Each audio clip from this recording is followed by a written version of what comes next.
Sabbia finissima, graniti affioranti sul mare, un'incredibile varietà di specie vegetali e arboree dove spiccano, come scolpiti dal vento, i ginepri secolari.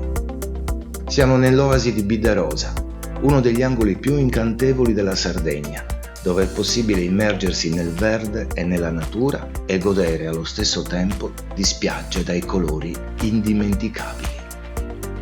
Ci troviamo sulla costa centro-orientale dell'isola, nel Golfo di Orosei, un territorio ricchissimo di bellezze naturali, con circa 40 km di litorale su cui si affacciano cale e calette che mostrano il lato più affascinante del turismo costiero sardo, tra paesaggi incontaminati e poco affollati, un mare limpidissimo dalle tonalità blu turchesi e le spiagge incorniciate da boschi e macchia mediterranea.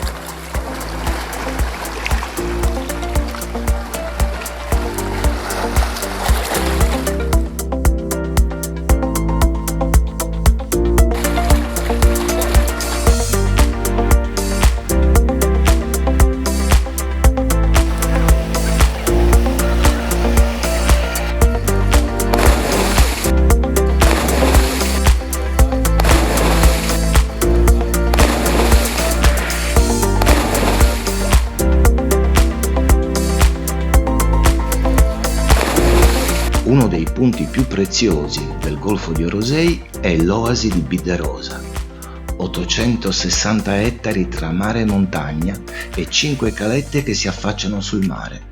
L'area è protetta dall'agenzia regionale Forestas. Gli ingressi sono limitati.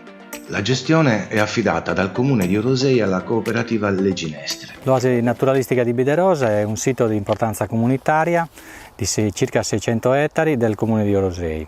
Noi apriamo alle 7:30 del mattino fino alle 7:30, 8 di sera. Le spiagge sono nominate come oasi numero 1, 2, 3, 4 e 5. Sono circa 5 km per arrivare alla prima spiaggia e 7 km per arrivare all'ultima spiaggia, contingentato a 140 macchine al giorno e 30 moto. Quindi non c'è l'affollamento di tutte le altre spiagge, anche durante la massima stagione turistica.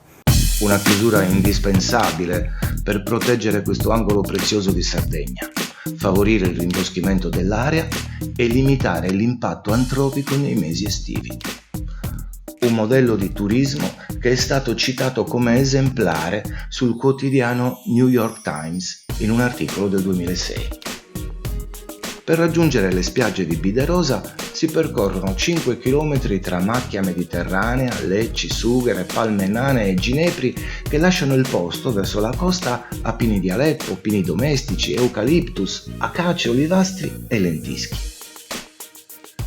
Nell'area si incontrano anche due zone umide, lo stagno di Sacurcurica e quello di Bidarosa, dove in inverno arrivano anche fenicotteri rosa, garzette e il Cavaliere d'Italia e dove esistono alcune casette in legno per il birdwatching e due rilievi, il Monte Tutta Vista e il Monte Urcatu, che regalano panorami mozzafiato e percorsi trekking suggestivi. Le varie attività all'aperto sono tante, a iniziare dal trekking, poi al mare, snorkeling, poi le varie escursioni a cavallo che partono dal maneggio di Cala Ginepro e la mountain bike. Ci sono dei gruppi di biciclette che fanno dei percorsi da mountain bike molto impervi.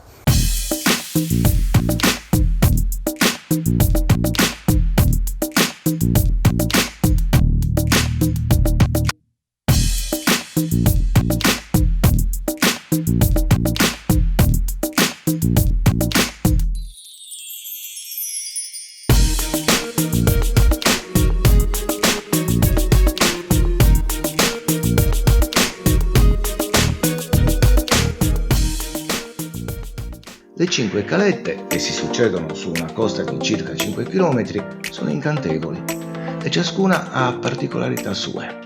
Si alternano sabbia fine e bianchissima, ciottoli di granito levigati dal vento, rocce rossastre granitiche affioranti tra spiaggia e mare, gigli bianchi marini e tronchi di ginepro imbiancati dal sole.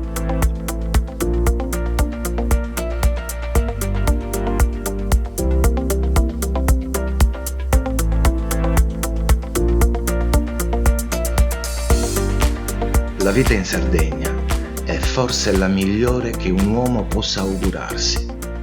24.000 chilometri di foreste, di campagne, di coste immerse in un mare miracoloso dovrebbero coincidere con quello che io consiglierei al buon Dio di regalarci come paradiso.